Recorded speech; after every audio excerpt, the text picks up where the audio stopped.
assim, majoritariamente negro, né? Enfim, e aí eu tive uma mestra, né? Tive a sorte de ter uma mestra que frequentava muito minha casa, que é a Gilei Luiza Miranda, que o pai dela era bacharelado em percussão e tudo mais. Chegou a ser um regente de muitas escolas de samba famosas aqui, né? Mocidade Alegre, Peruche, Rosas de Ouro, né? Rosas de Ouro nasce em Brasilândia, né?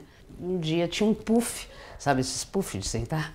E aí rolou uma festa, assim, eu comecei a tocar ali, ela falou, você leva jeito pra isso. E aí ela já estava dentro de uma banda, né, que chamava Banda Lá, e o Lá significa África, né, é o mesmo A da África. E aí eu ficava, quando a primeira vez que eu encontrei a banda, fui no ensaio dessa banda, eu ficava doida para tocar o tambor, ela, não, ainda não é hora, vai ter que demorar um tempo. Depois de 3 anos nessa banda, tocando chequerê, eu fiquei expert em chequerê, e aí ela falou, sim, agora é o momento de você tocar tambor. Eu digo que eu tenho um chamado, assim, né? Que eu tenho uma missão, né, com esse tambor, né. Eu falo que é uma missão porque eu tinha tudo, né, eu vivi de uma família um pouco complexa, né, uma parte da minha mãe é católica, a parte do meu pai é evangélico, meu pai era militar, minha mãe era empregada doméstica, né, então assim, foi... A gente chama de Odu, né, que é essa história, né, como eu sou destino, o Odu é o seu destino. Então eu me sinto assim que eu fui predestinada, né, a conhecer essa pessoa, que foi a Gilei, que me iniciou, e depois eu levei esse tambor como missão mesmo, porque é o instrumento que me levou para muitos lugares, né, inclusive do mundo. Se alguém da minha linhagem chegou aqui, né, através do navio negreiro, então como que eu devolvo isso para essa, né, para essa história, né, para essa linhagem minha, né, para os meus ancestrais? E é através do tambor. Então por isso que eu falo que é uma missão, né, que eu tenho com ele, né. A intuição, né, a intuição é uma coisa muito importante. As pessoas desconfiam e a intuição, para mim, ela tá ligada à ancestralidade, é quase como um sopro. A gente está procurando uma coisa que está dentro da gente, né. Às vezes a gente procura coisas que tá fora e não tá fora, tá ali e você não tá observando, né. Eu sempre penso assim, né, que a gente tem que a gente está no presente, mas a gente tem que fazer um movimento de sankofa, que é aquele pássaro que está olhando para trás, né? Você não pode pensar só no presente, né? E às vezes essa cultura ocidental faz sempre que você, né, e o mundo capitalista faz que você sempre olhe para frente, mas você tem que olhar para trás, né, para dizer o que você é, né? Ou como que é essas histórias. E aí tem uma história, né? Tem essas histórias que as mulheres não tocam tambores, né? E isso não é verdade. Né? Dentro dessa pesquisa minha, dessa trajetória minha, eu descobri, sim, mulheres tocam tambores, sim. Na Nigéria tocam tambores, em oeste da África também, em alguns lugares, como Guiné-Bissau, Guiné-Conakry, né? E isso foi através de pessoas que eu conheci que são desses lugares e que contaram, não, tocam tambores sim. Então isso também foi inventado pelo patriarcal, né? Porque tambor é um lugar de poder. É um instrumento de comunicação, é um instrumento de poder. Então, esse tambor também foi me empoderando e foi me levando para muitos lugares do mundo, inclusive. E aí foi aí que eu penso como eu poderia também reunir outras mulheres, né, para tocar esse tambor. Se me empoderou, né, por que não empoderar tantas outras mulheres, né? E aí que começa a história também do Iluobá, né, que é o bloco hoje que tem mais de 450 mulheres, né. Arreda bem que aí vem mulher. São as mulheres de Luobá com muito axé. São as mulheres de Luobá com muito axé. Epa, epa, babá, meu pai Oxalá, nosso pai Oxalá, muita paz, amor, alegria, saúde e harmonia para o nosso coletivo. Essa musicalidade mesmo, assim, eu fui aprendendo com essas pessoas que eu fui conhecendo, de escola de samba, né, de músicas de candomblé, né, que daí depois eu cheguei em alguns terreiros, né. Eu fui chamada, mais ou menos nessa data, de 1987, 88, eu fui chamada para presidir, né, fazer uma regência, né, como percussão também, que chamava Oriaxé, que era um bloco antes do Iluobá, né. Sempre quando eu falo do Iluobá eu não posso não falar de Oriaxé. Só que era um bloco misto, né, tinha homens e mulheres, né. E aí esse bloco ele fica um tempo na Bela Vista, uns 5 anos, e aí ele se desfaz.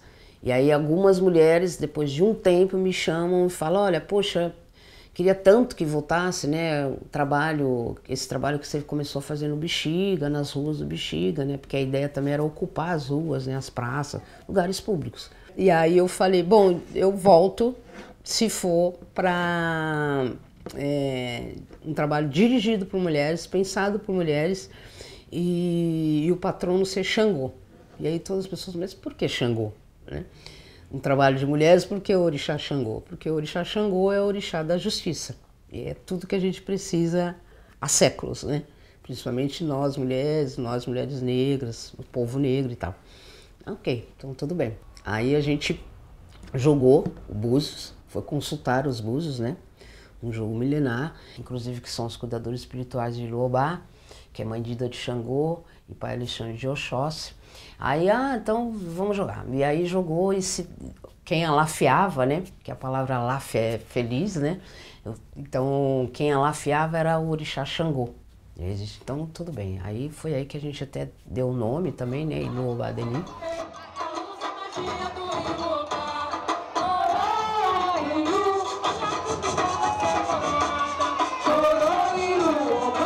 O Ilu, né, começa com 30 mulheres, né, ocupando as praças públicas, e aí uma vai falando para outra, vai falando para outra, vai falando para outra. Obviamente, né, 30 mulheres tocando, já fazia um bom som, um bom barulho também. E hoje a gente chega, né, num exército, né, que seria, né, pensando assim, brincando com essa questão do meu pai, né, que era um militar, né, ele faleceu, infelizmente, já faz uns 15 anos, mas eu penso que da onde ele estiver, né, hoje eu posso dizer que eu tenho um exército, mas um exército com outras armas, né, e um exército feminino de 450 mulheres que ocupam as ruas de São Paulo.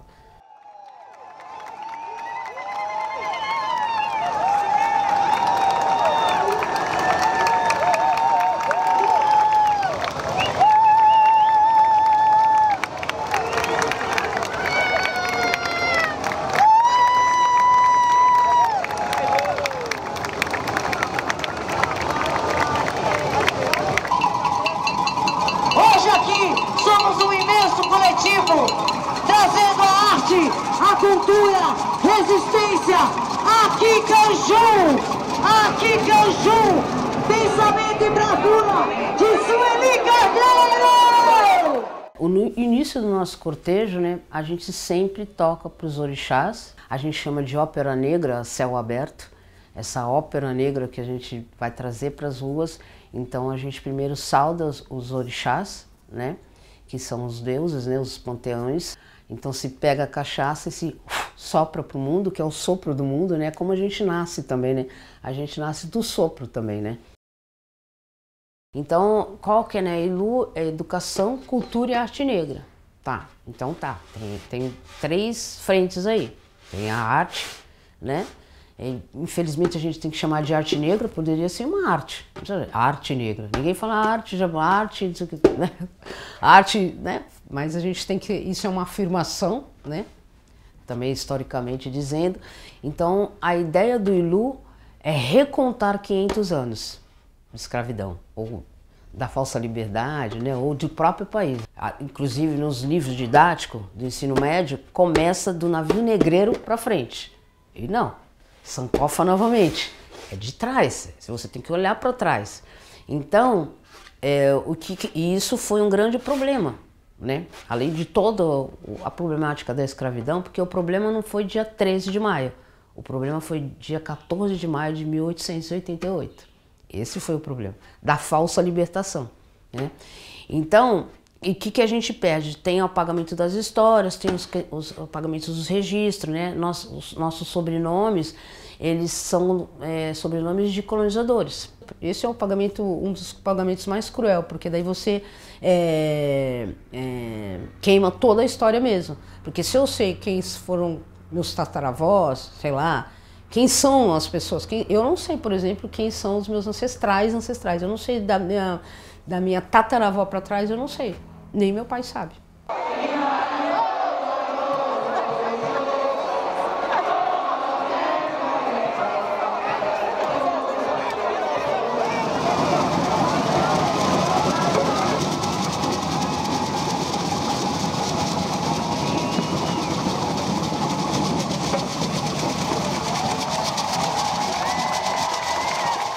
A gente tem 400 mulheres tocando, fazendo a abertura do carnaval, tocando para o orixá, né? Que é um lugar que a mulher não ocupa dentro de um terreiro, né? Raramente você vai ver uma mulher tocando, né? Tem uma relação dionisíaca, né? E tem uma relação apoliniana também, né? É sagrado, é religioso, é o que exatamente, né? Assim, né?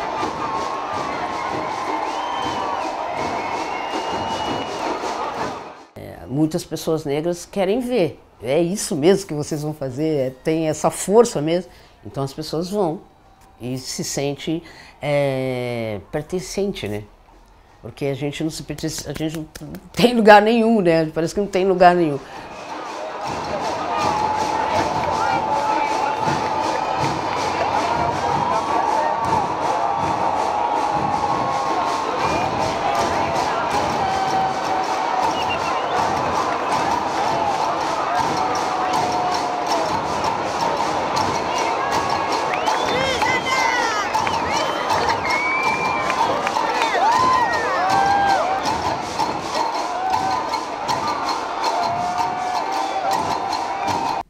A vida vai me dando e eu vou recebendo.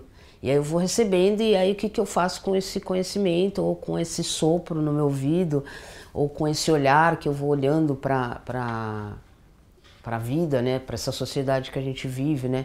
Então, por exemplo, sei lá, todos os temas de Iorubá, né? Eu não gosto de tema também, eu uso títulos de Iorubá, né? Por exemplo, o primeiro título de Iorubá, quando a gente levou para a rua, foi Rainha Nzinga. E eu descobri que era uma rainha de Angola, que ela tinha um secto, de coincidência ou não, mas ela tinha um exército de homens que chamava Jargas e era um comando dela. Ela foi uma das mulheres que fez a independência de Angola, né? Ela foi diretamente falar com a corte de Portugal.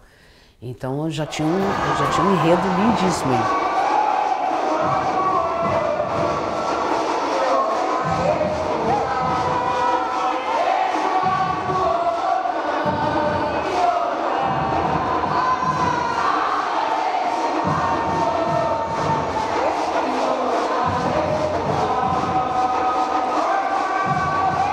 A ideia é que a gente também repense, né, nessa palavra homenagem, que está ligada aos homens. Então nós fazemos a feminagem. Então são as feminageadas, né? O segundo saída da gente foi Leci Brandão, né?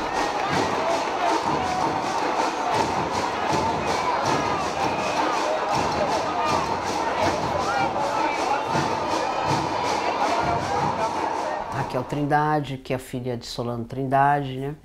Lia de Itamaracá, fizemos Elza Soares, né? A gente teve o prazer de estar com ela, né? Geralmente a gente prefere que elas estejam vivas, né? Porque é claro que é bonito fazer a feminagem depois, né? De um falecimento de umas mulheres importantes, né? Historicamente dizendo, para essa sociedade brasileira, mas a gente prefere também fazer as feminagens com elas vivas, né?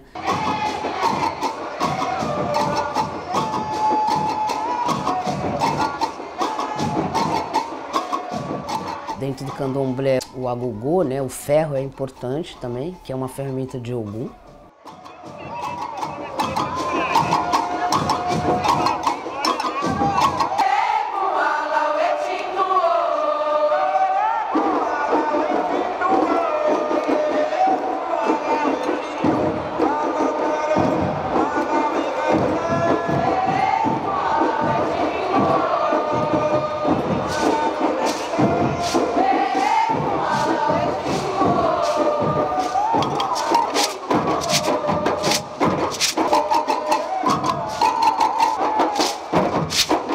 Os abês, né, que são os chequerês, né, que a gente entende que é a cabaça, que é a criação do mundo também, né?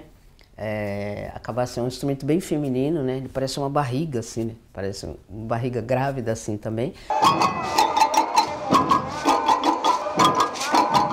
Aí depois vem o djembe, que é um instrumento único, instrumento africano mesmo, né? Que vem do oeste da África também, que parece um pilão, né? Também, se você tirar a pele dele, ele vira um pilão, que é aquele pilão que a gente usa às vezes para macerar ervas, o próprio alho, né, também. Então ele é um instrumento feminino também. E depois vem as alfaias, né, que é um instrumento usado muito no maracatu de Recife, que é o maracatu, ele está ligado ao reino de Xangô. O maracatu sai porque é um momento de corte, né? Da calunga, né? Grande, que é a boneca, né? Lá em Recife tem a calunga, que é a boneca que representa a travessia dos escravizados também. A última feminagem que nós fizemos, né? Que foi inclusive esse ano, que foi Sueli Carneiro, né? Que é uma mulher ativista, escritora, muita referência para a gente também, né? Nas suas lutas, nos seus modos de pensar, né? E repensar também. A ideia é sempre trazer as mulheres como as protagonistas e as mulheres negras, né?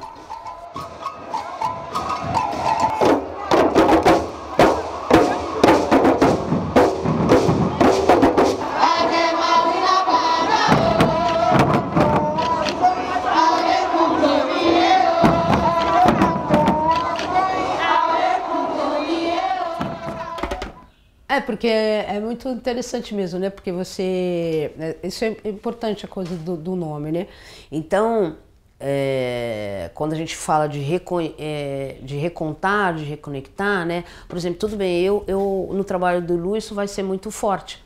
Porque as mulheres negras que adentram em Ilu, isso é uma coisa que começa a provocar elas. Poxa, a gente tem rainhas, né? Porque elas vão saber que é primeiro...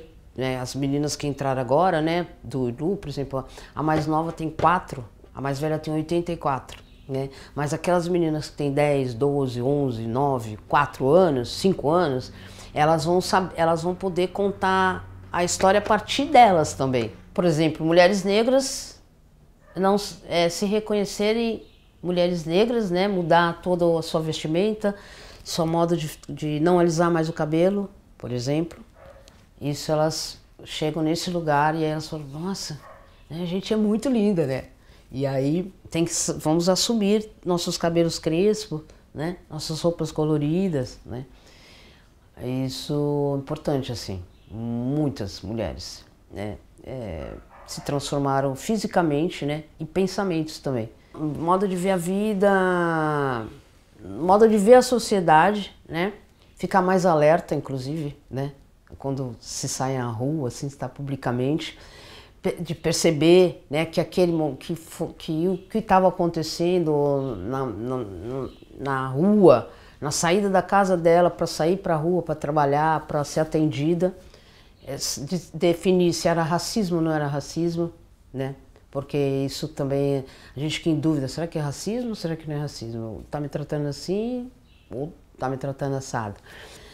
Tem mulheres que, por exemplo, estavam fazendo engenharia na USP e aí decidiu ir para pedagogia.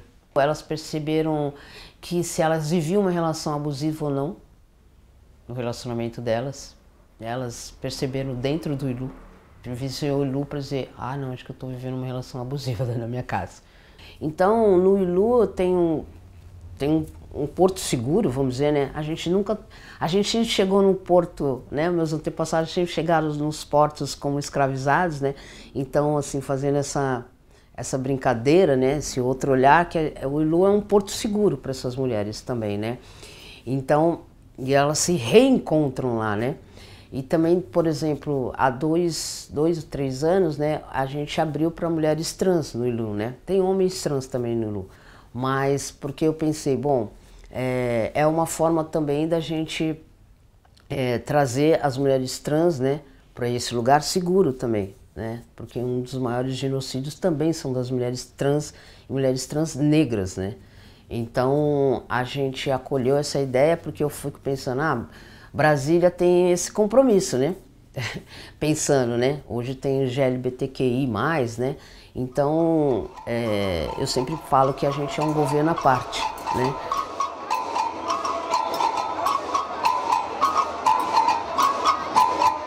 Existe o Alá de Oxalá. Oxalá, uma pessoa de Oxalá, ela nunca pode vir sem ter a cabeça, né? O Ori. A cabeça se chama, traduzido na língua iorubá. Então você nunca pode estar com a sua cabeça descoberta. A cabeça é muito importante, né? A gente sai do útero da nossa mãe pela cabeça, né? Quando a gente vai fazer o santo, a gente raspa a cabeça. A gente nasce de novo, né? Oxalá é um orixá que veste branco, fum-fum. Para quando se vai cantar para Oxalá, ele tem um alá, né? Que é esse alá onde cobre a cabeça de todas as mulheres, né? Que estão ali para ser cuidada, para estar tranquila, né? Para poder fazer uma boa saída, né? Um bom combate nesse caso, né? Como a gente trouxe Eli Carneiro, que é uma filha de Ogum. Então, para fazer esse carnaval, eu falo que a gente foi para as ruas depois de 3 anos, né? Depois da pandemia, para fazer um bom combate. E nada melhor de estar com o orixá Ogum, que é um dos maiores guerreiros, né? Estrategicamente dizendo também. E Sueli Carneiro é de Ogum, né? Ogum com Inhansã. Ela é Ked de Inhansã, né?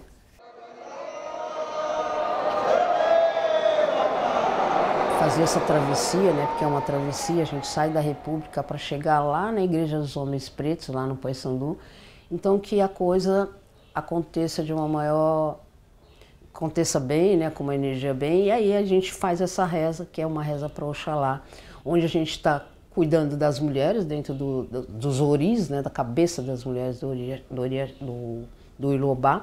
E também para o público que está ali presente também começar a entrar nesse ritual que é, a gente vai para um combate, a gente vai ser vitoriosa, mas tem uma travessia inteira, né, como a travessia do navio negreiro, né?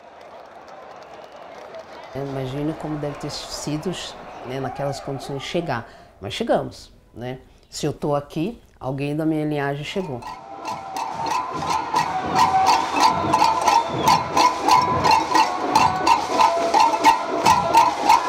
Realmente, assim, quando eu me paramento, eu realmente entendo que meu pai Oxóssi está comigo para fazer uma boa caça.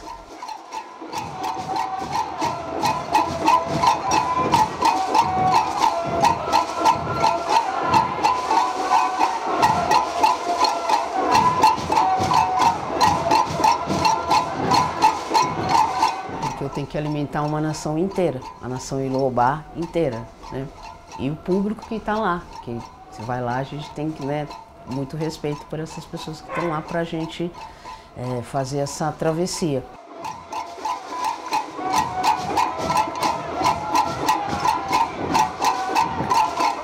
E imagina que eu tô de frente, né, porque eu tô de costa para as ruas, eu faço a travessia toda de costas para as ruas, de costa para o público, né, e eu tô ali comandando aquele exército feminino inteiro, né? Então ali está sobre o meu comando.